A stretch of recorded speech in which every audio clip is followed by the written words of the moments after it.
I'm sorry, did Senpai just say he's going to be nerfing Bariza and Wind Force? Touché. Touché, Senpai.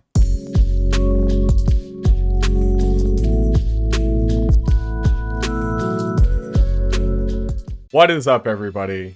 This one is tasty. This is like tasty. Like, this is real good.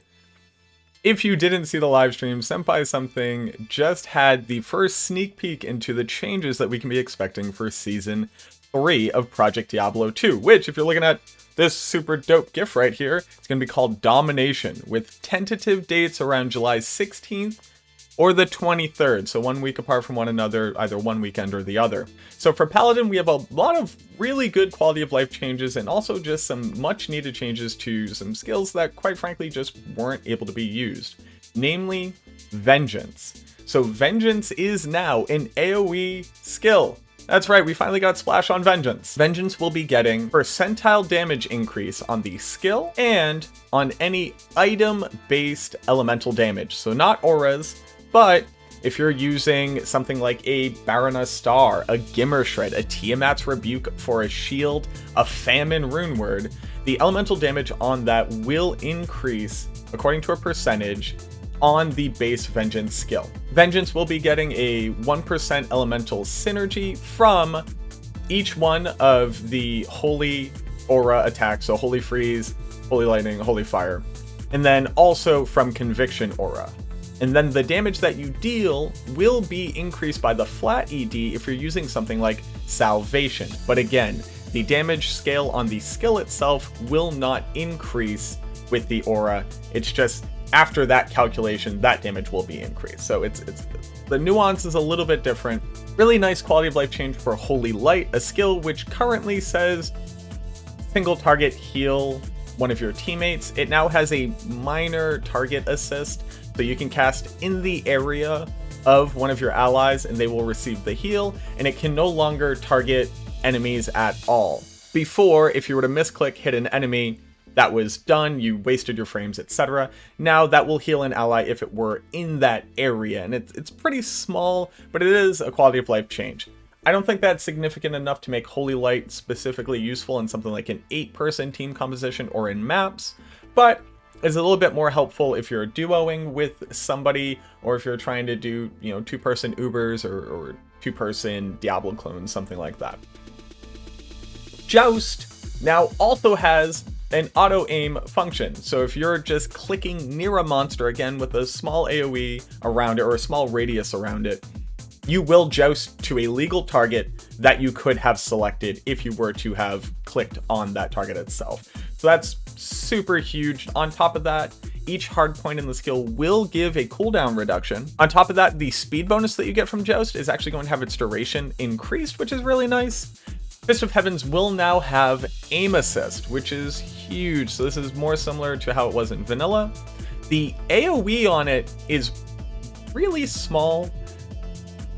Senpai was trying to sell it as this not getting locked into cast frames by accidentally, auto-targeting something that was really far away. I would like to see the radius increased a little bit, but it's nice to see it at all. On top of this, the synergies and damage scaling are also being increased, so that Fist of Heavens is going to be a lot more viable and a much better tool for Holy Bolt, hopefully to help shore up some of the damage loss that we saw in the endgame in Holy Bolt in Season 2. Redemption Aura is also seeing a minor boost, which is going to be a +2 hit points regained per redemption with no cap. That's really cool. Your soft points are going to continue to increase the benefit that you get from Redemption Aura, which Senpai was trying to tote as a minor buff for a much bigger change, which was Blessed Hammer. Blessed Hammer's hammer speed is now drastically increased even from Season 2. Maybe with a better Joust, a better Redemption Aura, and a faster movement speed on the hammers itself, Blessed Hammer is going to be moving into a much healthier place and hopefully become a lot more viable in Season 3. I want to touch on this in a much bigger piece, but I will quickly cover it here, which is that the Thorns aura is no longer going to be a percentage damage returned per attack by the monster, it's going to have a flat damage amount. While we don't have the exact numbers that are going to be changing, what this basically means is that at earlier levels, theoretically, the math is going to play out that you're going to see a smaller return on attacker takes damage from Thorns, but in the late game it will scale better, because one of the issues that you ran into is that while the percentage was huge, monster damage does eventually cap, and since monster damage caps, your Thorns damage, which should technically have no cap, had a realistic cap. I said cap a lot there. I should probably try to edit some of that out. But there are a lot of changes coming to attacker takes damage, so I'll just leave that there for now and move on to the next section. The Sorceress.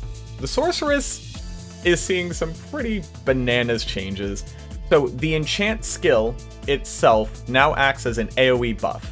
So when you cast it, it will cast it on all legal targets within a radius. But allies who are receiving enchant are only going to get 50% of the effectiveness. What this also means is that any other sources of enchant are now also party buffs. So if you're using your demon limb on yourself and your mercenary, you're also hitting all of your minions, and you're also hitting everybody in your party. Again, at 50% reduction of effectiveness, but you're saving a lot of APM. If anybody actually played an enchant source in an 8-person leveling setup for Season 1 or Season 2, trying to enchant an entire Summon Druid's worth of wolves, bears, and everything else took minutes of your life. Those are just gone now. Nowadays, it's going to be a lot smoother.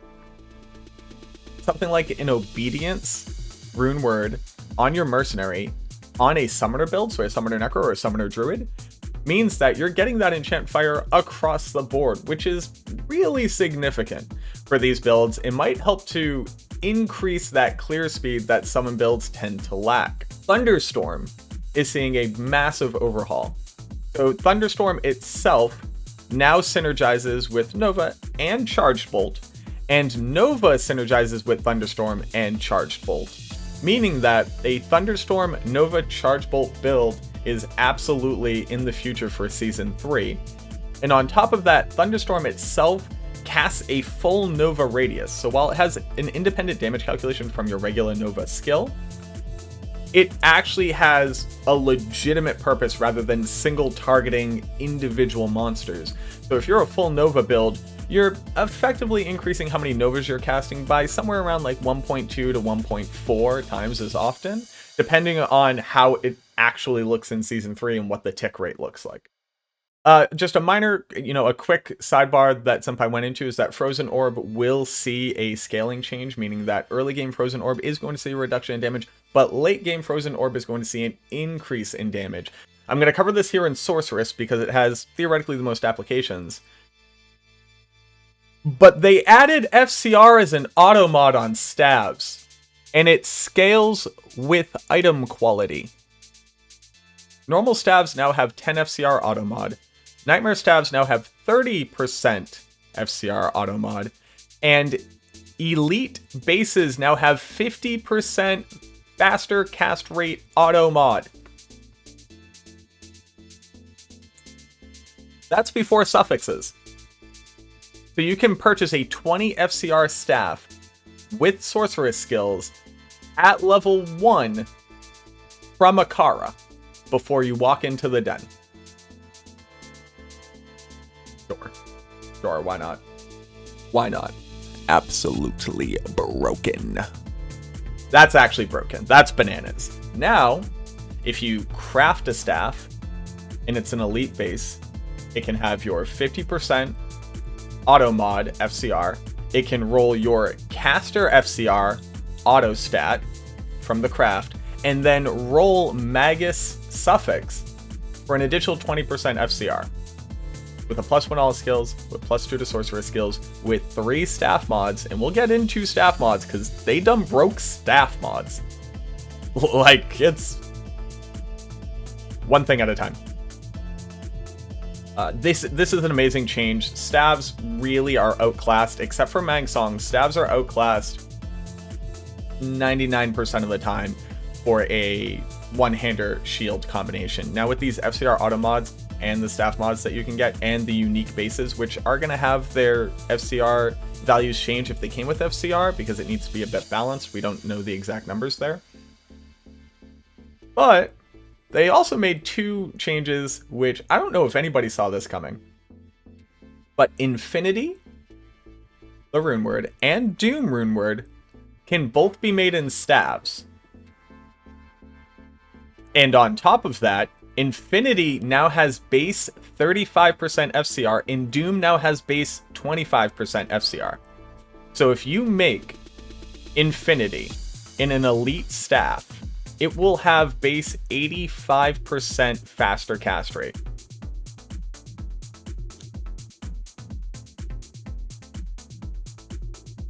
I don't know what to do about that on an emotional level, but that's bananas. Well, Mac, that's all well and good. Having Conviction Aura and huge minus enemy lightning res on my Infinity staff sounds cool with high FCR. But resistance doesn't go below 0% in PD2, right? Right? Well, Season 3, it sure does. You can now get below 0% elemental resistance at half effectiveness. That means that with your Conviction and your lower res and your facets and your pierce from skills, we can be seeing less than 0% elemental resistance, meaning we actually get to increase our damage if you are stacked that high. I can't possibly go into how many builds are now straight broken or how many builds are now effective because of this reality, but that change is very powerful. And it's going to be incredibly exciting to see what kind of item combinations we're going to be looking at with this new facet of the game as a reality. Amazon saw a few changes, all of them really good. Lightning Fury bolts are going to be increased to 12. They're currently at 10 in Season 2, and the scaling has been improved slightly. Again, we don't have the exact numbers, but this means that Lightning Fury is going to start feeling a lot better with less plus to skill items that you are going to need.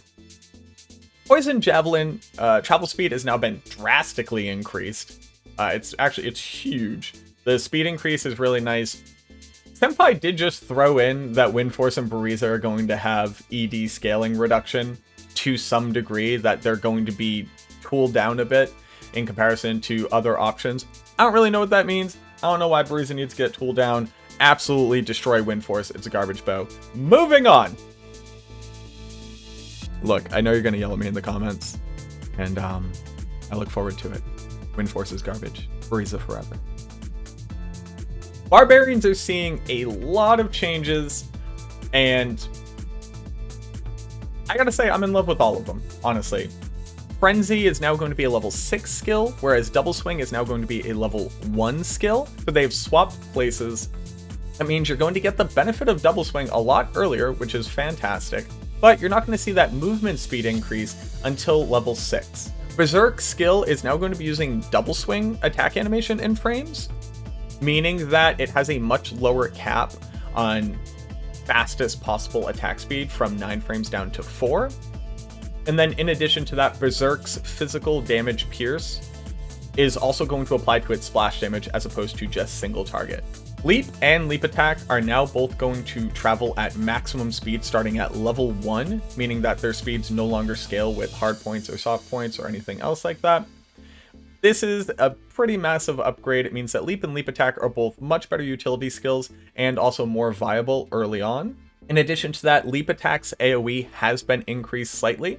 It looks like it's roughly another size category beyond its original radius, which should help it to feel better, to hit more targets, to increase your life leech, and to increase your potential for applying on-hit effects, and all of the little damage nitpicky stuff that Leap Attack felt a little bit clunky with before should be smoothed out. Taunt is now an AoE shout effect like Howl, as opposed to the single target ability that it was previously. This is really nice. You are now able to taunt an entire pack around you, but you're not able to taunt monsters that are both across the screen. And also it looks like Taunt has a pretty short duration on it all of a sudden. I did reach out to Senpai to try to get a clarification on that. People coming over from LOD should know that Taunt didn't have a duration. It lasted until the monster had become inactive, typically due to character moving more than 2 screens away or going back to town with the monster off screen. But the AoE taunt effect looks to be pretty short, which does change how it can be used, especially with slower walking monsters that you typically had to drag from much further away. Probably my favorite change to the Barbarian is that Grim Ward is now a point and click, any range castable skill. It means if there's a body on the other side of your screen, you can target that and a Grim Ward will appear at that location. It goes to drastically increase the quality of life for double throw barbs, and even for melee barbs who might have been like whirlwinding and killed a monster at the beginning of the pack and are now over at the other side of the pack, but that first monster was actually too far away to be able to cast Grim Ward. This is a huge increase in quality of life. A smaller buff, but still a buff nonetheless. Combat reflexes are going to be giving 20 life per point, which is a buff up from the 10 life per point that it gave previously. So at max level, where it previously gave 200 life, you're now going to be getting 400 life. Now I will touch on it here because it is specific to this class, but this is a much larger change. The Barbarian is now going to be starting off with 2 melee splash active, cracked hand axes. So what does this mean? You're going to be starting off with 2 weapons that are at a decent speed as opposed to buckler and weapon, and they're going to start with melee splash. But you're not just going to be able to sit on them forever because they are a cracked version, meaning that the overall damage is lower than even a normal version of a hand axe. So the beginning of a Barbarian speedrun will be more efficient, and I appreciate the change here, as well as the changes that we're seeing to some other classes, most notably the Druid and the Assassin, for the early part of a normal speedrun. We, quite frankly, didn't get a lot for Necromancer.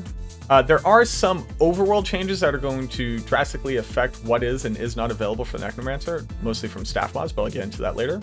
But it sounds like Corpse Explosion is going to get buffed, but we really didn't get a lot of info.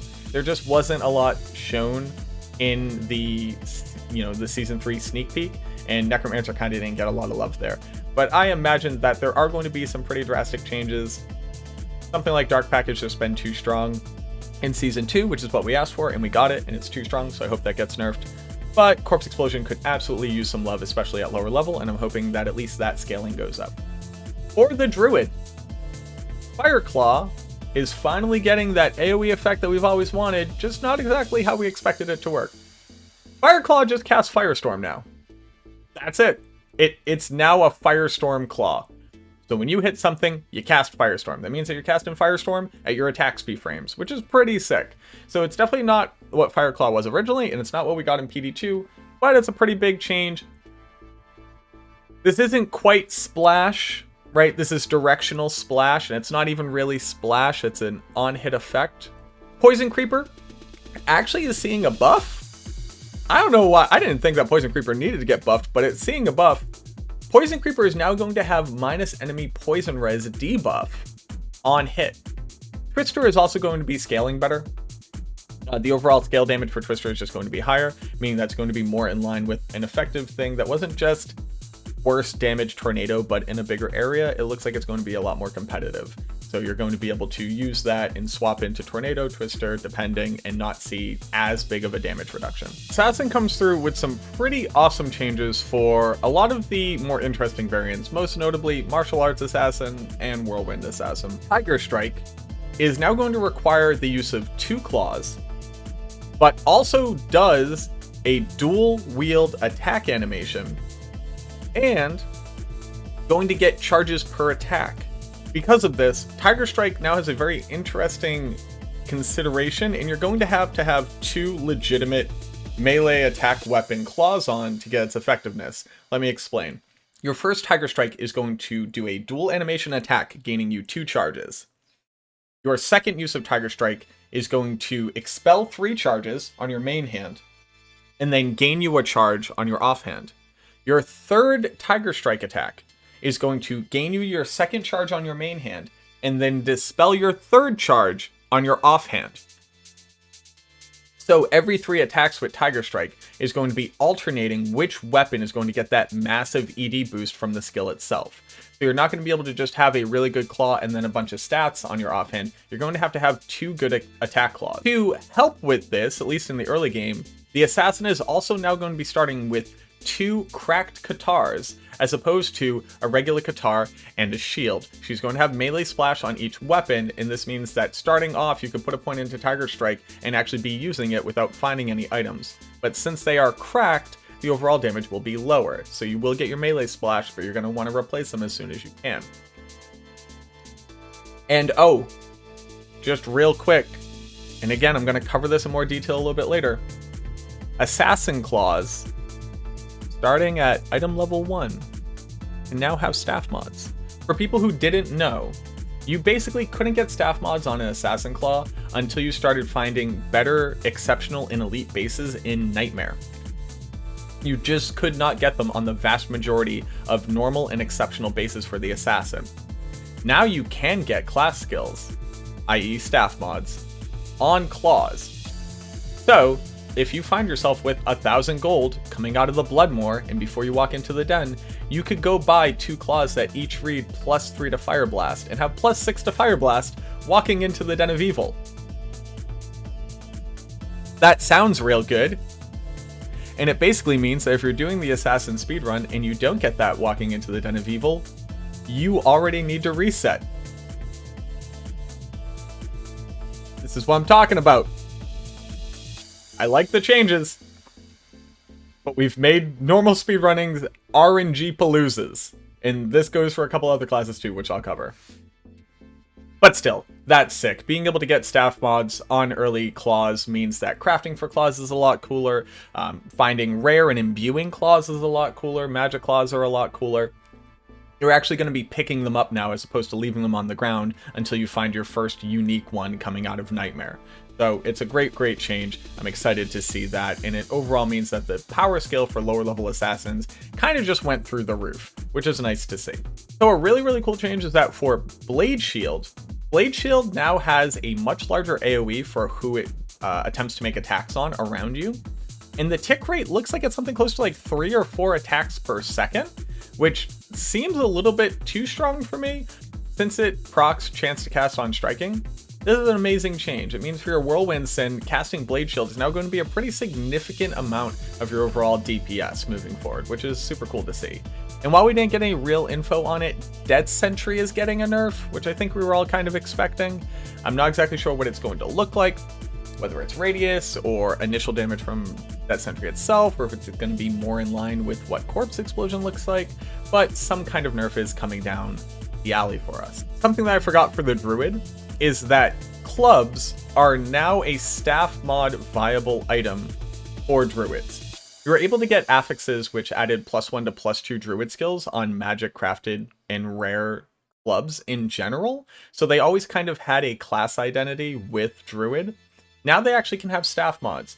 So picking up a random club off the ground, you might get +3 to Firestorm, +3 to Tornado. This also means that crafting caster clubs can get you that +1 all skills, FCR, +2 to Druid skills, and then +3 NATO, +3 Twister, +3 Firestorm, +3 Fissure, Armageddon. It's a huge change, and I'm really excited to see it. Druids are going to start off the game with a +1 to Firestorm club, which is actually bananas for the speedrun. It's like a huge quality of life change, and overall basically means that we no longer need to rely on Leaf Staff at all. Overall, for more general quality of life changes, we have something really great, which is that moving a stacked item to an inventory that already has a stacked item of that type will automatically stack them together. That's right, if you are shift clicking into your stash and you're moving all these low runes that you got from your map, they now auto stack with any runes that are in there. This goes for any items that which can stack in any inventory that they're moving to. Overall, attacker takes damage and Thorns damage are seeing an overhaul, and this change actually means that Project Diablo 2 will now have the fastest possible Pacifist run capable. And why is that?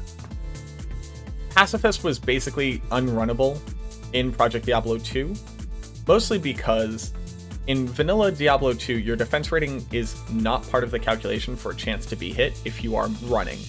Project Diablo 2, your defense rating stays intact while running. This basically meant that even starting at like level 2, level 3, monsters basically couldn't hit you if you had any gear on at all on something like the Paladin. Attackers take damage now procs on attack. So rather than striking, it procs on attack. So if the monster attempts to hit you, it will take attacker takes damage. So what does this mean? Ranged attacks, now proc attacker takes damage. If you block, the monster still takes attacker takes damage. If you dodge, or if your defense rating would stop an attack from hitting, the monster still takes attacker takes damage. Attacker takes damage effects are now swapping over to flat, when previously they were percentile. So while in the early game, depending on how Senpai balances the scaling, we may see a slight reduction in overall damage dealt by monsters to themselves. Endgame theoretically should have a much higher potential total damage. This does mean that on something like the Necromancer that heavily relies on Iron Maiden for the normal speedrun, be able to quickly deal damage to bosses starting at Duriel, that damage scale might be a lot lower now, but monsters are going to much more often be proccing attacker takes damage onto themselves. And the huge addition of ranged attacks now proccing it means that as an overall build, Thorns is now actually viable.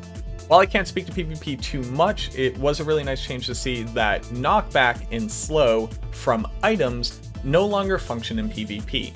So while skills with knockback will still work, i.e. smite, if you have knockback on a bow or knockback on gloves, that will not work in PvP. So something like the Boazon isn't just literally untouchable anymore, which is really cool to see.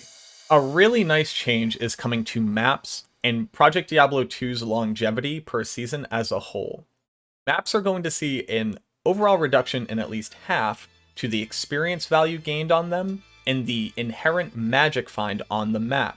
So you're not going to be running around with 155 magic find on map and war travs and running 200 magic find without having to sacrifice any kill speed on your overall build.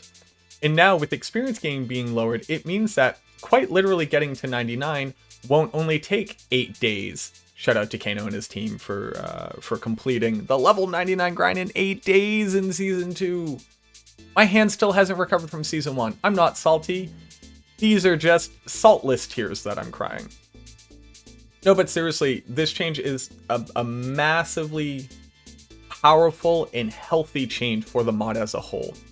I know that a lot of people in Season 2 like to say that, one, the mod is either already dead, or that there was a huge drop-off in player base because people were getting burnt out because they basically had everything that they wanted and were already max level within a week or two. And that's a fair criticism for the overall replayability of the season. This, while it's not to the extent that I had sent in my recommendations to the PD2 team, quite frankly, I think Magic Find just shouldn't be a mod on maps because density is going to stay the exact same. At least reducing these values means that people are going to have to legitimately wear Magic Find to get a benefit out of running a map. You're not just going to be able to walk around on a sick map with huge density, getting you, 50% experience, and on top of that, also getting you over 200 plus Magic Find without having to sacrifice anything at all. So this is an amazing change. I'd love to see it get more aggressive, quite frankly, but I'll definitely take this for now and enjoy a much longer natural season length and that grind mode that I like to believe a lot of people find the most enjoyable about Diablo 2 gameplay as a whole. Let's talk about staff mods, because this is a lot. I've alluded to it in a couple different places. Assassin Claws are getting staff mods, clubs are getting Druid staff mods, but staff mods as a whole are effectively completely reworked now in Project Diablo 2. What do I mean by that?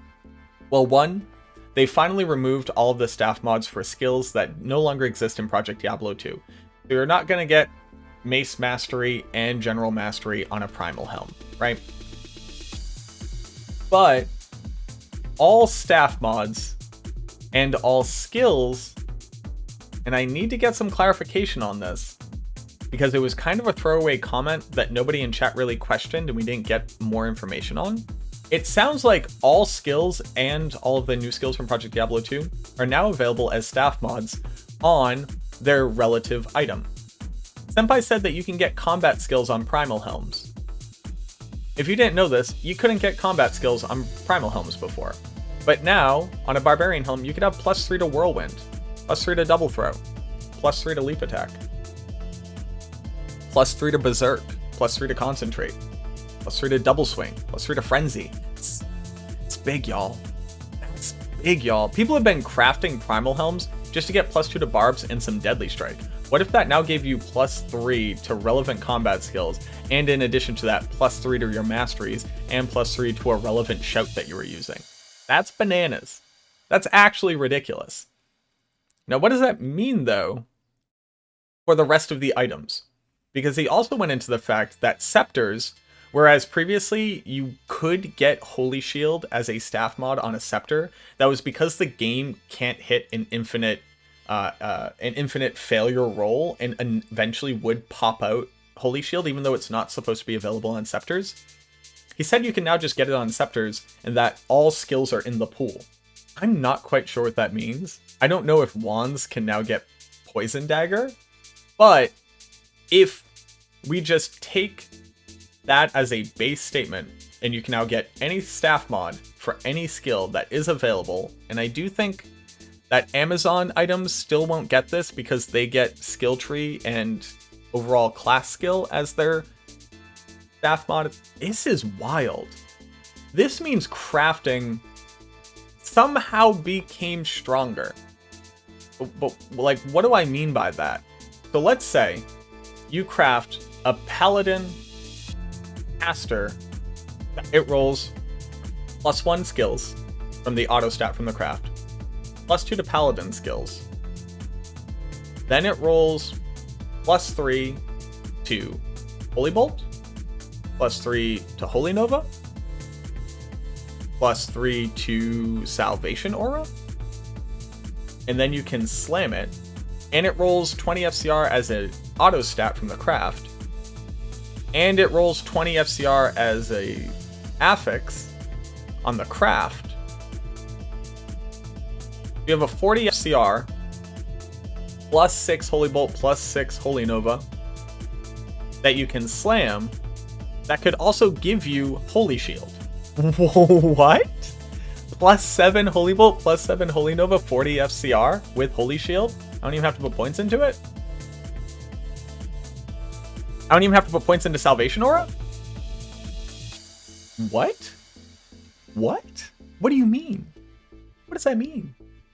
That is so ridiculously powerful. Now, for the people who know a thing or two about crafting out there, you go, Mac, whoa, hold up. The affix level for +2 to Paladin skills is too high.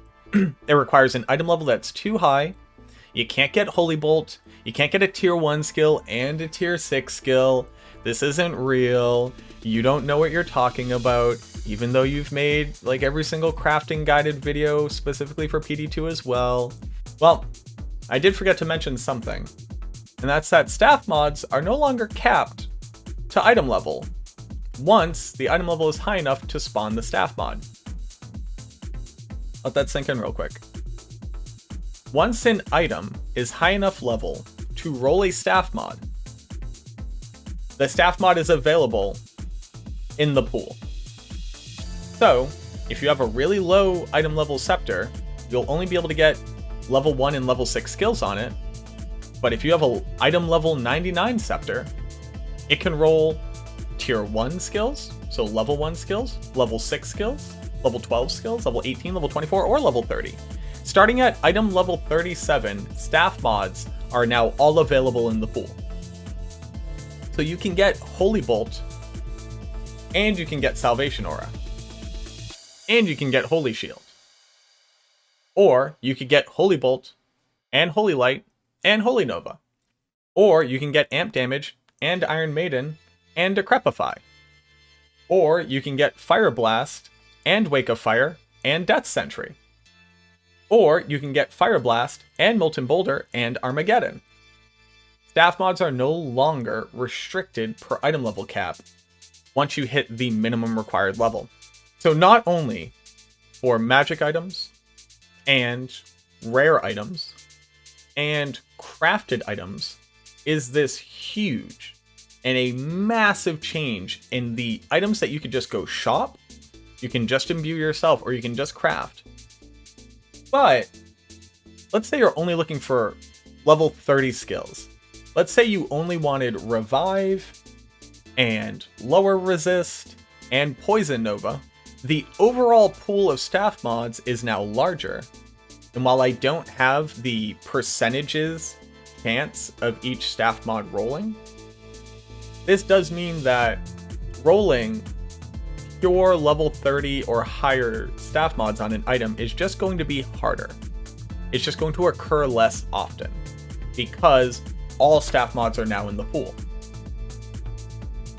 What this also means is that targeting specific staff mods before item level 37, so before everything is in the pool, is now harder for certain combinations.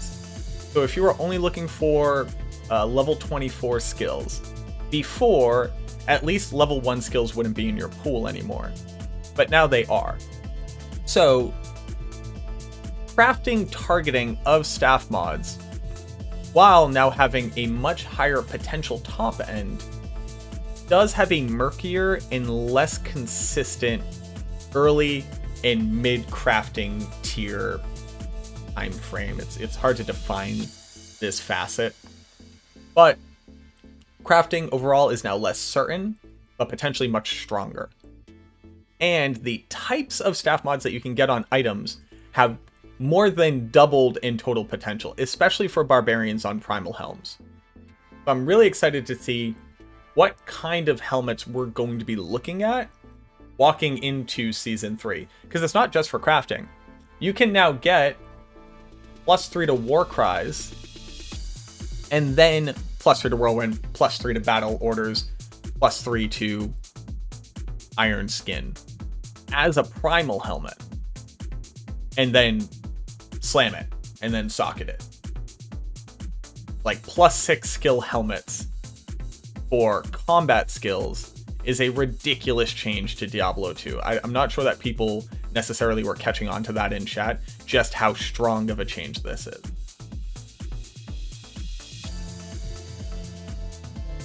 Once we have a much more clear definition of what this staff mod change is going to look like, what skills are and are not available, how the percentages are going to work out, I do intend on making a revised crafting guide for PD2 because there's so much to unpack here and so many changes and so many new considerations. But shopping White Claws for tier 1, 2, and 3 skills is going to be really cool. It's not as cool as some people may think it is because there is the issue of running into, at a certain point, you can only buy magic claws, and low enough item level claws won't be able to get the appropriate number of sockets in them.